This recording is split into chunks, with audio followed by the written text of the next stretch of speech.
जय गंगा मैया, प्रेम से बोलिए छठी मैया की जय। दोस्तों, आज की इस वीडियो में हम जानेंगे कौन है छठी मैया और क्यों करते हैं इनकी पूजा। साथ ही सुनेंगे छठी मैया व्रत कथा। दिवाली मनाने के 6 दिन बाद कार्तिक शुक्ल को मनाए जाने के कारण इसे छठ कहा जाता है। यह 4 दिनों का त्योहार है और इसमें साफ सफाई का खास ध्यान रखा जाता है। इस त्योहार में गलती की कोई जगह नहीं होती। इस व्रत को करने के नियम इतने कठिन हैं, इस वजह से इसे महापर्व और महाव्रत के नाम से संबोधित किया जाता है। आइए जानते हैं कौन है छठी मैया।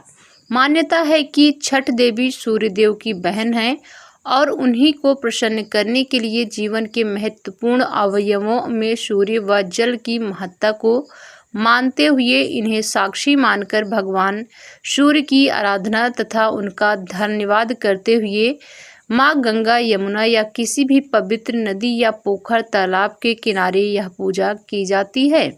षष्ठी माँ यानी छठ माता बच्चों की रक्षा करने वाली देवी हैं। इस व्रत को करने से संतान को लंबी आयु का वरदान मिलता है। मार्कंडेय पुराण में इस बात का उल्लेख मिलता है कि सृष्टि की अधिष्ठात्री प्रकृति देवी ने अपने आप को 6 भागों में विभाजित किया है। इनके छठे अंश को सर्वश्रेष्ठ मातृ देवी के रूप में जाना जाता है, जो कि ब्रह्मा की मानस पुत्री हैं। वो बच्चों की रक्षा करने वाली देवी हैं। कार्तिक मास के शुक्ल पक्ष की षष्ठी को इन्हीं देवी की पूजा की जाती है। शिशु के जन्म के 6 दिनों बाद इन्हीं देवी की पूजा की जाती है। इनकी प्रार्थना से बच्चों को स्वास्थ्य, सफलता और दीर्घायु होने का आशीर्वाद मिलता है। पुराणों में इन्हीं देवी का नाम कात्यायनी बताया गया है, जिनकी नवरात्रि की षष्ठी तिथि को पूजा की जाती है। अब आइए सुनते हैं छठ व्रत कथा।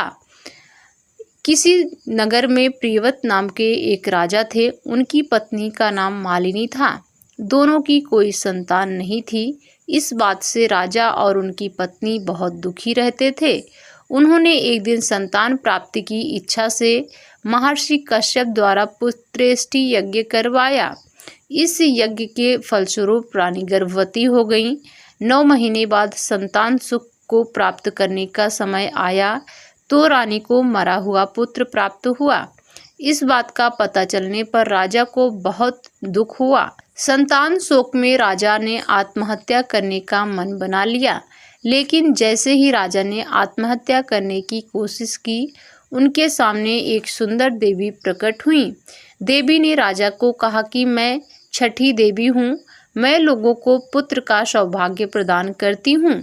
इसके अलावा जो सच्चे भाव से मेरी पूजा आराधना करता है, मैं उसके सभी प्रकार के मनोरथ को पूर्ण कर देती हूँ। यदि तुम मेरी पूजा करोगे तो मैं तुम्हें पुत्र रत्न प्रदान करूँगी। देवी की बातों से प्रभावित होकर राजा ने उनकी आज्ञा का पालन किया। राजा और उनकी पत्नी ने कार्तिक शुक्ल की छठी तिथि के दिन देवी छठी की पूरे विधि विधान से पूजा की। इस पूजा के फलस्वरूप उन्हें एक सुंदर पुत्र की प्राप्ति हुई और तभी से राजा ने सारे नगर में छठ महापर्व मनाने का ढिंढोरा पिटवाया और तभी से कार्तिक शुक्ल षष्ठी को छठ महापर्व मनाया जाने लगा है।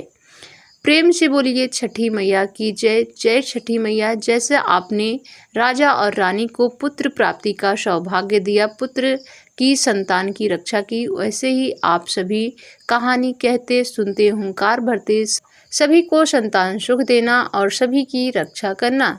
प्रेम से बोलिए छठी मैया की जय।